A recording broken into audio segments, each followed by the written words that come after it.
L'objet de l'espérance chrétienne, c'est d'abord et par-dessus tout cette participation réelle, plénière et définitive à la vie essentielle de Dieu. N'espérez pas moins que Dieu, dit Monseigneur Gay.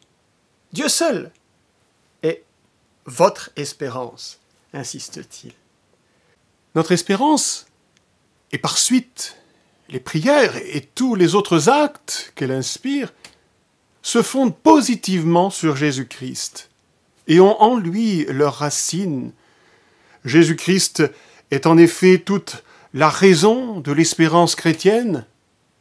Son discours est en effet, pour le coup, vraiment christocentrique.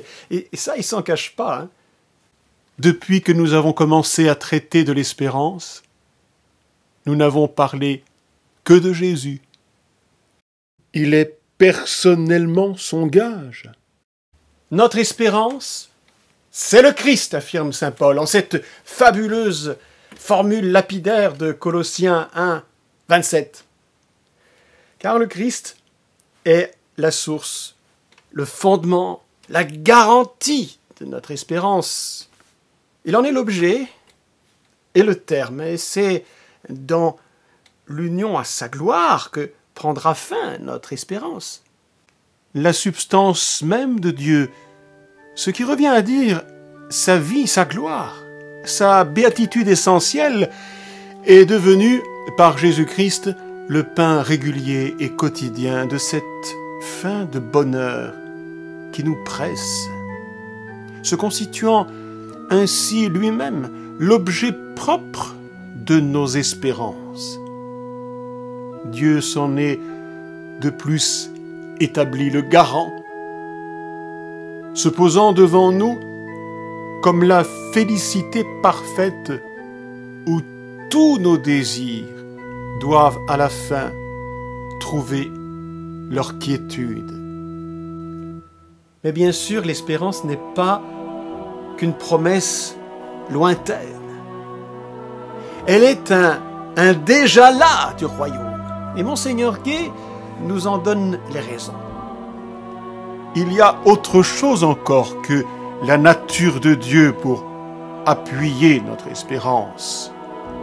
Autre chose même que sa parole. Il y a ses gages. Est-ce parce qu'il voit notre faiblesse et le danger de tant de séductions qui nous entourent? Est-ce parce que son propre amour le pousse à devancer les temps marqués par sa sagesse?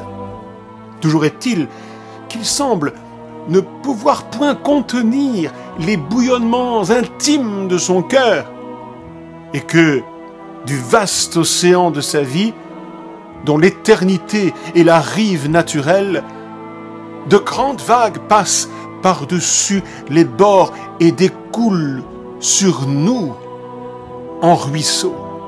Ruisseaux qui prennent, bien sûr, leur source dans le baptême.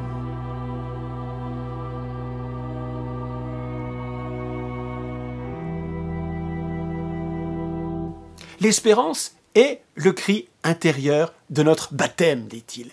Elle est la faim et la soif de notre être de grâce, le mouvement régulier de ses ailes surnaturelles que Dieu ajoute à notre âme au moment où il la justifie.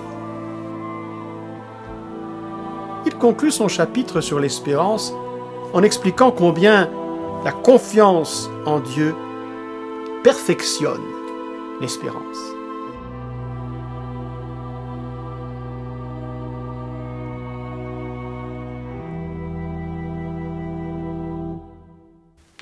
La confiance en soi, c'est une bonne chose, mais Monseigneur Gay nous met quand même en garde contre son excès et aussi son défaut. Par excès de confiance en soi, on peut être tenté de vouloir espérer en soi. Il a même cette phrase choc et radicale.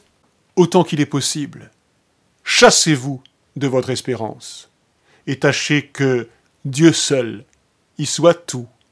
Et puis, par défaut de confiance en soi, on peut être tenté d'espérer dans les créatures, quoi.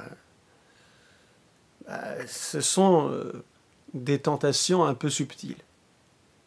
Celui en qui nous devons placer notre espérance, et le seul, à proprement parler, c'est Dieu même. De fait, Charles Guay revient beaucoup sur cet essentiel. Vous ne devez donc espérer ni en vous, ni dans les créatures, et d'abord, pour tout ce qui touche votre salut, pour le fruit de vos bons désirs ou de vos sages résolutions, pour le succès de vos efforts, pour votre progrès dans la sainteté, pour votre persévérance dans la justice.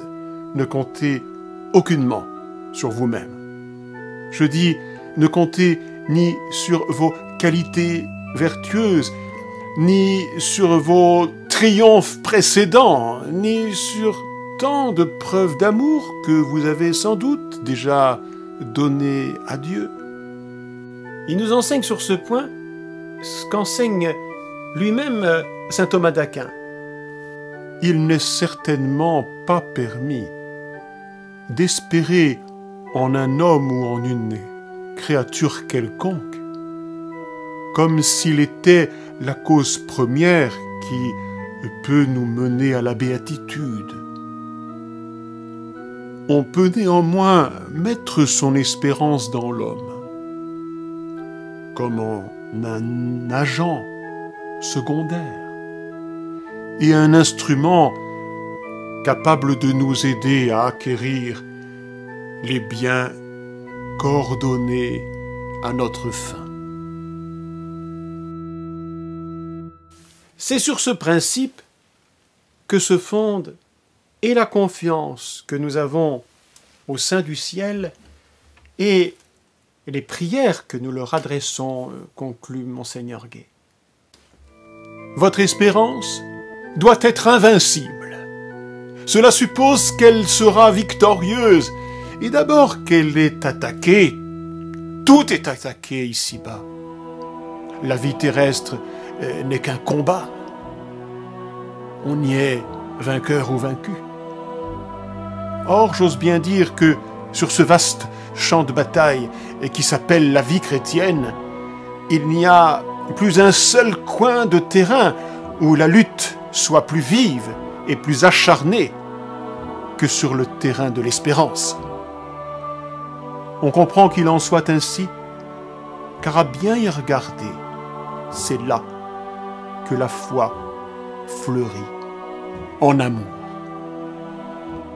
Sans elle, notre arbre spirituel n'est qu'une racine sans tige, et par là même sans fruit aussi. Pour une tentation que les âmes ont contre la foi, elles en ont 10 et 20 contre l'espérance. Il n'y a guère plus de péchés sur lesquels on se fasse plus facilement illusion que sur ceux qui la blessent. On y tombe de bien des manières et bien plus souvent qu'on ne le croit. Alors il n'existe pas de procédé plus simple et plus puissant que d'occuper souvent, habituellement et ardemment, votre âme du sublime objet qu'elle espère, nous recommande-t-il. C'est sans doute ce que David appelait avoir dans l'esprit les années éternelles. Attendez donc fermement de Dieu l'abondance de la grâce. Car la grâce, en son dernier fond, c'est la vie dont Jésus a dit « Je suis venu pour qu'ils aient la vie et qu'ils l'aient en abondance ». Du reste, est-ce que, même dans la création naturelle, l'abondance n'apparaît pas comme le signe caractéristique de Dieu? La magnificence est partout dans ses œuvres. Espérez donc l'abondance. Espérez la surabondance. Et si David aime tant à redire qu'il a surespéré en Dieu, c'est donc que la grâce de Dieu surabonde. Vous avez remarqué que jusqu'à présent, nous avons fait beaucoup de citations afin de pouvoir bien nous imprégner de la pensée de Monseigneur Gay. Alors dans nos 3 dernières et prochaines vidéos, eh bien, on va un peu plus développer la question de l'espérance. Et cette fois-ci, eh bien, ça va être sous le regard du beau. Oui, sous le regard du beau. Alors, vous savez que cette question est très chère à Monseigneur Gay.